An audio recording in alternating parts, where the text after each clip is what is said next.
Kamusta mga kalapatid, mga kapatid, mga kaburo ko to. So ngayon nandito na yung resulta ng ating race kahapon. Kung napanood nyo yung live natin kahapon, grabe, napaka-solid, napakasaya nung meron tayong umuwi. So, ang naging resulta ng final race natin is nag 6th place tayo. Grabe, napaka-solid pa rin dahil itong ibon na to is wala siyang talagang sapat na training. Wala siya talagang tawag dito, para siyang binalagbag ng talaga ni Brown G. Grabe, napaka-solid dahil masyado tayong naging brutal sa ibon natin this year dito sa mga natin, sa mga warriors natin mismo. Pero all goods pa rin para sa akin dahil nagresulta pa rin siya ng maganda. Nag 6th place siya, bali second second place tayo sa breeder. Kumbaga yung 1 to 5 nakuha ni Harold Young. Shoutout to Harold Young. Consistent siya every race talaga, nasa top siya. Lagi siyang nasa 1 to 3, basta lagi siya nasa top 5 yung ibon niya. Mula nung nag-umpisa kami nag-race. Ako naman, lagi ako nasa top 6. So ito, I think ikalawang beses na ito sa top 6. Or, di ko lang sigurado, pero always tayo nasa top 6. So itong lahi na to is ang nagresulta pala natin is 6, 11, 16. Yan. Tapos yung meron pa rito. Basta doon sa first page natin ito. Napakasaya pa rin dahil grabe. Lahi ng dugong-bugaw natin. Full sibling ng natin ng tatay ng Texas Dashcash natin. Grabe. So ito ay finally nakakuha rin tayo ng hen na winner. Kumbaga para sa akin winner na winner talaga to kasi isipin nyo nag-jump siya ng 100 miles. Isipin nyo, di ba? Napaka-grabing grabing liparan. At pinakamalupit pa nun, kasi last race na ito is 250 pala. Akala ko nung una 300 pero 250 pala. 250 miles tapos foggy. Grabe, napaka-solid. Na halos walang makita. Pero second day siya kasi wala nag-day bird dito sa club namin. Kasi sino ba naman mag-day bird sa ganung kalagayan. Pero at least siya yung nakasurvive sa anim. Itong si 241. Tapos after nun, hindi ko siya niload ng 200 miles at pahinga ako ng 1 linggo. Tapos lahat sila wala silang training. Low play lang tayo ng mga panahon na yan. Tapos yun, kinarga natin ng 350 miles. Pero yung umuwi, naka 9 tayo Nagpasok tayo ng 13, 9 lang yung nakasurvive. Ewan ko lang ngayon kung meron pang umuwi nung umalis ako kanina. Pero yun na nga, still happy pa rin kung ano man yung naging resulta natin.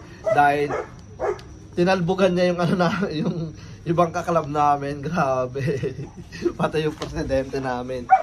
Yung masisipag mag-training, araw-araw daw sila nagte-training. Pero sipin nyo, nag 6th place pa rin tayo kahit balagbag. Pero kasi proven. Ayun ang pinakamaganda doon.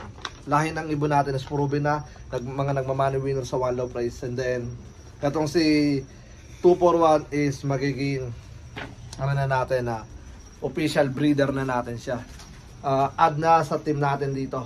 So hindi ko na siya ilalaro sa all bird. And then, official breeder na natin siya, si 241. And then, kasi siya ni 22 tsaka ni Kobe. At full sibling na yung tatay ng Texas Dashcash natin. Grabe, napaka-solid. And then, congratulations sa mga nakakuha sa akin ng mga, full sibling ni Sweetie Babe. Yan. Kung makita nyo sa pedigree nyo yung Sweetie Babe, yan, napaka-solid nun. So, yun na nga. Bali, papakain si ama dyan sa mga warriors doon. Nagpakain tayo kanina. Tapos gabi, hindi naman siya officially pakain. Kumbaga parang lang siya, late night snack nila. Kumbaga syempre yung mga kailangan ng katawan dahil habang lumalayo, mas lalong tumatagal yung liparan. So mas kailangan ng ibon. Mas kailangan ng ng mga ibon natin yung lakas. Kaya nire-ready ko yung katawan nila para sa 250 miles. Tapos after nyan, tinitignan ko yung pinakamagandang weather.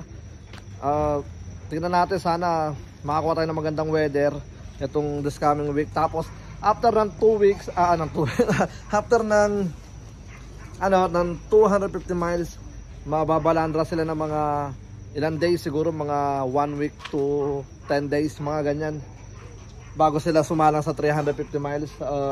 Dahil kailangan nilang ma-recover. Para sa akin lang ito lang sa akin lang.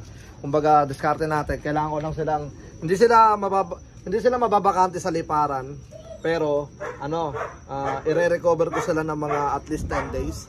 Yan, bago tayo mag-final race. So, kasi after ng 250 miles kasi liparan nila ay tawag dito 5 hours to 6 hours, depende pa sa hangin. So pwede siyang maging 7 hours sa mga late. Then laging may second day. So di natin alam kung sino yung mga magsa-second day. Siyempre bigyan natin ng pagkakataon makarecover yung katawan nila. Siyempre kailangan tawag dito lahat ng lilipad sa final race is puro talaga warriors. Kumbaga warriors talaga.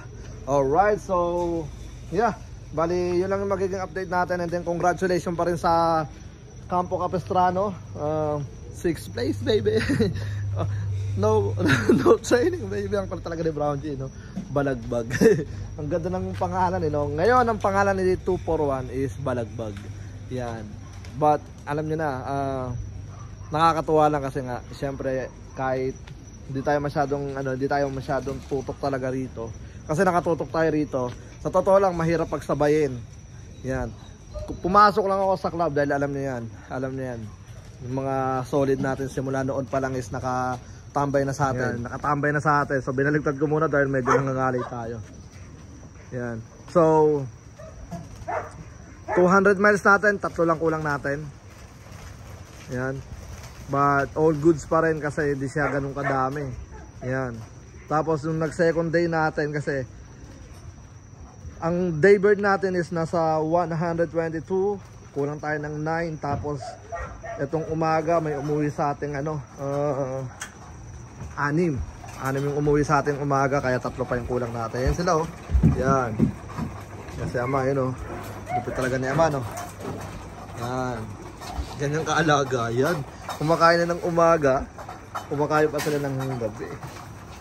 Yan kasi syempre nanibigyan namin sila ng pot para lang maging healthy, maging tawag dito, maging condition. Tapos bibigay pa sila ng ng grits. Sa isang lang pa, okay pagtapos nila. Wala na. Yan, bibigay sila ng grits. Joe Bati. Yan. So dagdag yan, panunaw sa kanila.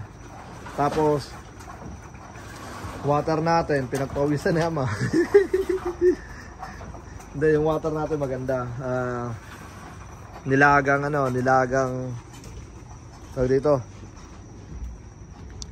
nilagang oregano. Yan, marami tayong oregano, nakakalat na, meron tayo doon. Tapos yung mga nandun natin sa paso, tatanggalin ko, ililipat ko na para magkaroon na sila ng sariling pundasyon na ugat dun sa lupa. So yun na nga, good luck sa susunod na race natin. Yan. Make sure natin ready natin tong mga to.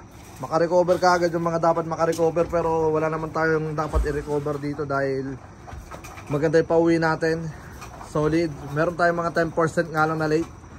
Yun, yung 10% na late yung kinabukasan umuwi. Yan, but the rest is okay na okay. Grabe.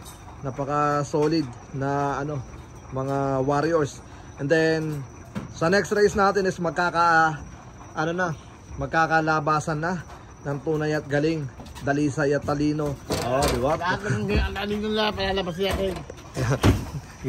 Ginawa ng Makatang magkakalabasan na ng husay. Yan, dahil malayo na. Ayun ang ibig ko sabihin. So hindi ko alam, kahit gawin kong right shoulder, left shoulder, hindi ko siya gawin tailwind, pero napaka ang tawag doon, napakatibay pa rin ng mga ibon. Handang pumalag, handang tawag dito, mas gumaganda Dahil kasi nga sa training ano pa lang natin, training activities pa lang natin is yung mga ibon nasala na. Salang-sala na sila. So bago pa sila makaranas sa race ng ano, ng matinding pagkagulat sa kalangitan, mga hangin o yung karanasan na hindi inaasahan, sanay na sila. Siyempre, paano pa? Sinanay natin sila eh. Basta yun na yun. Bali, good luck sa lahat ng mga nandito pa sa Campo Capistrano. Siyempre, sa mga gustong sumali for next year, mag-breed na kayo na hanggat maaga pa dahil mas magandang isalang ang mga unang clutch. Talaga, basis, una, sa pangalawa, yung mga ganyan. By sa aking mga nakikitang magandang ilaro. Yan. Kasi siyempre, at the same time, ano rin ako manlalaro din ako ng One Love Race. So, at the same time, nakatutok ako rito, pinag-aaralan ko din sila na kung pinakabata, hindi ko alam kung first, second class ng ano yun, ng tag dito, ng may-ari. Pero, yung base sa edad, syempre iba yung mga unang pinadala, pangalawa tapos pangatlo, nakikita ko yung pinakabata. So, matitibay rin yung mga second clutch, pati yung mga third clutch. Pero, mas mahusay para sa akin yung mga first clutch. Parang ganun. Pero depende pa rin kasi siguro sa paniniwala ng mga breeder yan. Pero para sa akin is yun ang nakikita ko. So yun na nga, bali hanggang dito na lang. Maraming salamat sa lahat ng mga patuloy na sumusuporta sa Campo Capistrano Classic. Hanggang sa muli, ako nga po pala ulit si Brown G. At welcome sa akin channel. Peace out, let's go.